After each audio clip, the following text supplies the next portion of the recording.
যে গাছটিকে দেখতে পাচ্ছেন, গাছের নাম ফিলোডেন্ড্রন বিরকিন। এই বিরকিন কিন্তু বর্তমান মার্কেটে বেশ ছেয়ে গেছে এবং প্রত্যেকেই বেশ জনপ্রিয়তা অর্জন করেছে। আর বিরকিন যখন ক্রয় করা হয় তখন দেখা যায় সবুজ থাকে গাছের পাতাগুলি, আর হালকা হালকা শেডি হোয়াইট ব্যাপারটা আসে। তবে এই যে গাছটি রয়েছে, এই গাছটি কিন্তু ফিলোডেন্ড্রনের যত ভ্যারাইটি রয়েছে তার মধ্যে সবচেয়ে ডোয়ার্ফ ভ্যারাইটি এবং সবচেয়ে স্লো গ্রোথের গাছ। এই গাছকে যদি আপনি লাগিয়ে দেওয়ার পর যে ভাবেন যে গাছ খুব তাড়াতাড়ি বাড়বে, তাহলে আপনার সবার প্রথম ভুল ধারণা এটা হলো। তাই এইরকম ভাববেন না, এই সমস্ত গাছগুলি খুব স্লো গ্রোথের গাছ, খুব ধীরে ধীরে ধীরে ধীরে এরা বাড়তে থাকে। তাই এদেরকে বাড়িয়ে তোলার জন্য কোনো রকম কোনো ব্যস্ততা হবেন না। এবং এর জন্য আপনাকে যেটা করতে হবে, এই যে চারাগুলি, এর চারা যদি আপনি ক্রয় করতে চান, মার্কেটের চারা 120 টাকা থেকে শুরু করে বিভিন্ন জায়গায় বিভিন্ন দামের হয়ে থাকে। এবং গাছগুলি এমনি যেহেতু একটু দামি গাছ, এবং এটা হবে 120 টাকা 150 টাকা এটার দাম হবেই। আর তার সঙ্গে সঙ্গে আপনি যখন গাছটা ক্রয় করবেন, সবসময় সুস্বাস্থ্যবান গাছ ভালো দেখে ক্রয় করবেন। 4 ইঞ্চি থেকে 5 ইঞ্চি মাপের টবে রয়েছে কিনা সেই সমস্ত গাছগুলি নেওয়ার চেষ্টা করবেন, সেট গাছ নেওয়ার চেষ্টা করবেন, তাহলে সেই সমস্ত গাছগুলো অনেক বেশি ভালো হয়ে থাকে। আর তারপরে আরেকটা বিষয় যেটা থাকে সেটা হচ্ছে টব নির্বাচন। আপনি যখন যে মাপের টবেই গাছ ক্রয় করুন, সবসময় চেষ্টা করবেন ছোট গাছ হলে ছোট টব, বড় গাছ হলে বড় পট। ঠিক আছে, এগুলিকে সব নার্সারিতে গাছ ক্রয় করার সঙ্গে সঙ্গে এনেই যে আপনাকে পটিং করার জন্য ব্যস্ত হয়ে যাবে এমনটা নয়। সেই সমস্ত পটগুলির মধ্যে দীর্ঘ সময় আপনি আপনার বাড়িতে এই সমস্ত গাছগুলিকে রেখে দিতে পারেন, তাতে কোনো রকম কোনো অসুবিধা, নির্দ্বিধায় গাছ অনেক বেশি ভালো থাকবে। আর তারপর আরেকটা বিষয় যেটা রয়েছে এই সমস্ত গাছগুলি, সেটা মাটির মিশ্রণ। মাটির মিশ্রণ সময় অনেকে বলে কী ধরনের মাটির মিশ্রণ করবে। দেখুন, যে কোনো ইনডোর প্ল্যান্ট হোক বা আউটডোর প্ল্যান্ট হোক, ফিলোডেন্ড্রনের যত ভ্যারাইটি রয়েছে তাদের জন্য সবসময় ওয়েল ড্রেনেজ মাটি লাগে। এই ওয়েলডেনেস মাটিটা আপনি কিভাবে তৈরি করবেন, আর তার সঙ্গে সঙ্গে আমার ময়েশ্চারটাও থাকতে হবে, এই বিষয়টাকে খেয়াল রাখতে হবে। তার জন্য আপনাকে 30% মাটি, 30% কম্পোস্ট, 30% বালি নিতে হবে। আর বাকি যে 10% থাকলে এর মধ্যে আপনি হাড় গুঁড়ো, চিংকুচি, নিমখোল, বিভিন্ন ধরনের যে খাবার রয়েছে, এই খাবার দিয়ে একটা মাটির মিশ্রণ তৈরি করবেন। মিশ্রণটি অবশ্যই আপনি 2 থেকে 3 দিন আলাদা করে রেখে দেবেন, কোনো রকম বৃষ্টির জল যাতে না পড়ে, তার মধ্যে হালকা একটু জল দিয়ে প্রয়োজন পড়লে পলিব্যাগের মধ্যে ঢুকে বেঁধে আপনি রেখে দেবেন এটাকে। তারপরে এটাকে খুলবেন, একটু গ্যাসটা বেরিয়ে যাবে। তারপরে আপনি 1 দিন বা 1 ঘন্টা বা 2 ঘন্টা এটাকে একটু খোলামেলা অবস্থায় রাখলেন মাটিটাকে, তারপর আপনি গাছটাকে প্রতিস্থাপন করবেন। দেখবেন গাছ অনেক বেশি ভালো হবে এই মিডিয়াতে। যদি কারোর কাছে ঘেস থাকে তাহলে 70% ঘেস নেবেন, তার মধ্যে 10% বালি নেবেন, 10% কম্পোস্ট নেবেন, আর বাকি 10% আপনার এখানে হাড় গুঁড়ো, শিংকুচি, নিমকুল, এই সমস্ত খাবার দিয়ে ঘেস মিডিয়া তৈরি করে গাছ বসিয়ে দেবেন।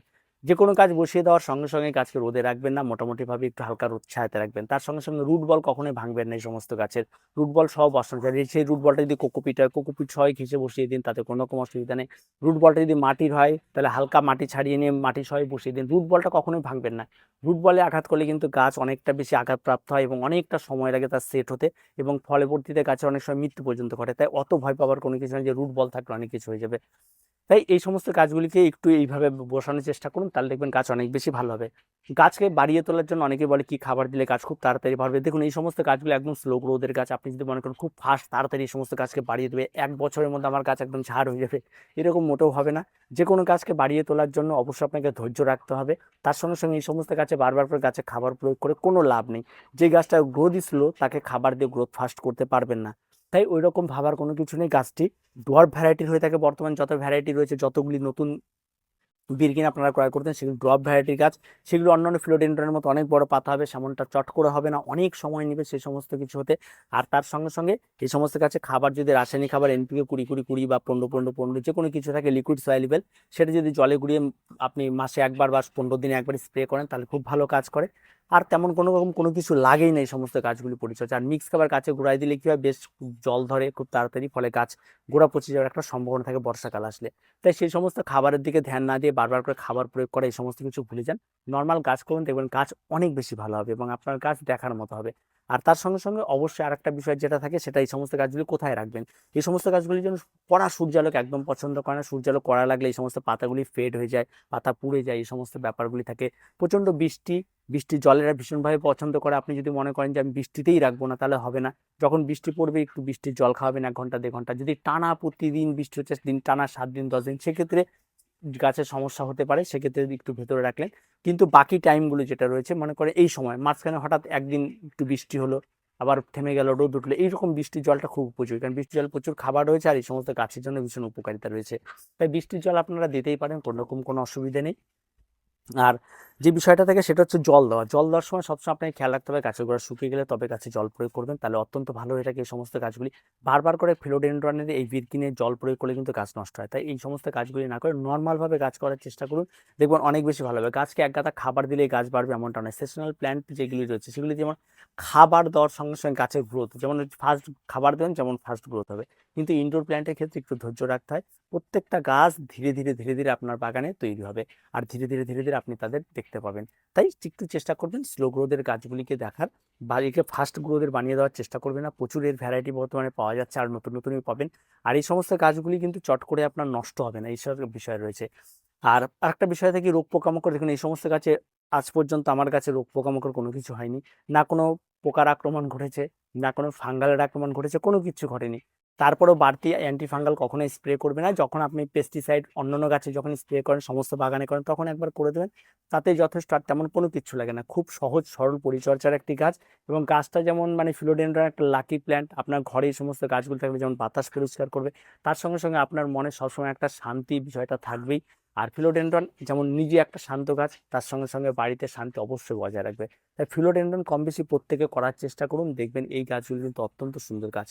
আর যারা মোটামুটিভাবে এই সমস্ত গাছগুলি ক্রয় করে ফেলেছেন, তারা খুব তাড়াতাড়ি মিডিয়া বা অন্যান্য যে সমস্ত সমস্যাগুলি দেখা দিয়েছে আমাদের বিষয়গুলিকে জানুন। আর পুরো ভিডিও দেখার পরে আপনারা কমেন্ট করেন, ভিডিওতে আমরা মোটামুটি সমস্ত কিছু বলে দিই। তারপরেও যদি কোনো সমস্যা থাকে, কারণ নিচের পাতা হলুদ হয়ে আসে, দেখুন পাতা চট করে হলুদ হয় না এই সমস্ত গাছের।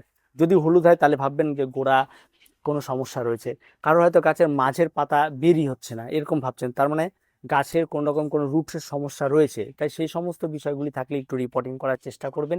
যেভাবে মাটি মিডিয়া করলাম সেগুলি করার চেষ্টা, মাটি মিডিয়া করার সঙ্গে সঙ্গে অধৈর্য হয়ে যায়, আমি তো মাটি রিপোর্ট করে দিয়েছি আমার গাছ বাড়ছে না কেন। রিপোর্ট করার সঙ্গে সঙ্গে যে 1 মাসের মধ্যে গাছ বাড়বে এমনটা নয়, রিপোর্ট করার অন্তত 45 থেকে 50 ডেজের মাথায় গিয়ে গাছের পাতার দেখা পাওয়া যায়, এরকম অবস্থা। তাই আপনাকে ওয়েট করতে হবে, আপনাকে ধৈর্য রাখতে হবে একটা বছর এই সমস্ত গাছগুলির পেছনে। অধৈর্য হয়ে গেলে চলবে না, গাছে বারবার করে খাবার প্রয়োগ করলে চলবে না, আপনাকে একটু ধৈর্য সহকারে গাছগুলিকে করার চেষ্টা করতে, তাহলে দেখবেন গাছ অনেক বেশি ভালো উঠবে। তো দেখা হচ্ছে পরবর্তী ভিডিওতে। তারপরে যদি কোনো সমস্যা থাকে কমেন্ট বক্স খোলা রয়েছে, কমেন্ট করুন। আমরা সবার কমেন্টের উত্তর ঠিকঠাক মতো দিতে পারি না, আমাদের অনেক কাজ থাকে, অনেক কিছু ব্যস্ততার মধ্যেও থাকে, তবুও আমরা চেষ্টা করি যে সমস্ত বিষয়গুলি সমস্যা হয় তো সেগুলি নিয়ে আমরা আবার ভিডিও করে দেওয়া আপনাদের। তো দেখা হচ্ছে পরবর্তী ভিডিওতে। প্রত্যেকে ভালো থাকবেন, প্রত্যেকে সুস্থ থাকবেন। আর আমাদের নতুন একটা ফেসবুক পেজ রয়েছে, যদি আপনারা সেখানে ফলো করেন তাহলে সেখান থেকে আপনারা অনেক কিছু শিখতে পারবেন। সেখানে আমাদের নিয়মিত প্রতিদিন কোনো না কোনো নতুন নতুন ভিডিও অবশ্যই আপলোড হয়ে থাকে। তো দেখা হচ্ছে পরবর্তী ভিডিওতে।